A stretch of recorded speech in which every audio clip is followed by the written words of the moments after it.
तर मी एवढंच सांगेन की गेली 35 वर्ष त्यांनी सातत्याने वसईसाठीच काम केलेलं आहे.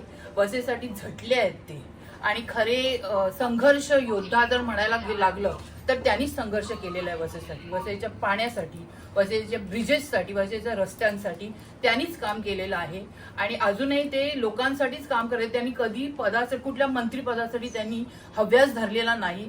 मला एक छोटीशी वेळ असेल तुम्हाला तर मी एक छोटीशी तुम्हाला एक आठवण सांगते जी मला माझे भाऊजी त्यावेळेला रणखाम, अशोक रणखाम ते त्यावेळेला मुख्याधिकारी होते, म्हणजे त्यावेळेला महानगरपालिका नव्हती. तर त्यावेळी ते सुद्धा आप्पांबरोबर आणि मला वाटते सावे असायचे त्यावेळेला त्यांच्याबरोबर, असे काही लोकांबरोबर ते असायचे. तर त्यांनी मला सांगितलेली आठवण आहे 2001 मध्ये इलेक्शन झालं होतं आणि त्यावेळी विलासराव देशमुख हे मुख्यमंत्री झाले होते आणि त्यांना आप्पांनी सपोर्ट केला होता. त्यांच्या सपोर्टनी ते मुख्यमंत्री झाले होते. त्यावेळी त्यांना विचारण्यात आलेलं आप्पांना की तुम्हाला कुठलं मंत्रीपद पाहिजे. आप्पा म्हणाले मला मंत्रीपद नको, मला कुठलंही पद नको, तुम्ही वसईचा विकास जो आहे तो तुम्ही करा, तुम्ही विरारचा ब्रिज बांधून द्या.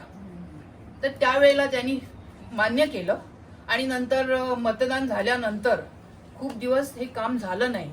तेव्हा आप्पांनी जाऊन तिकडे बांधकाम मंत्री आहेत त्यांना भेटले आणि त्यांना विचारलं की काय आहे, तर ते म्हणाले अजून काय तसं प्रोजेक्ट निघालेलं नाही. आप्पा एवढे भडकले ते म्हणाले की हे तुम्ही जर काम एका महिन्यात जर केलं नाही तर तुम्ही लक्षात ठेवा काय होईल ते.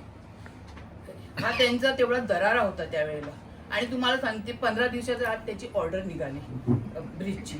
तर अशा प्रकारे अनेक कामं केलेली आहेत. पाण्यासाठी पण त्यांनी खूप काम केलेलं, मला हे सगळं मी बघितलेलं आहे गेली 35 वर्ष.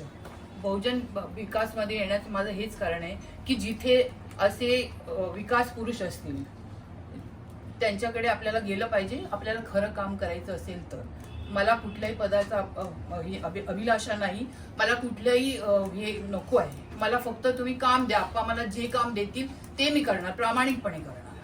भारतीय जनता पार्टी निष्ठावंत कार्यकर्त्यांना त्या ठिकाणी डावललं जात आहे. बरोबर आहे तुमचं म्हणणं.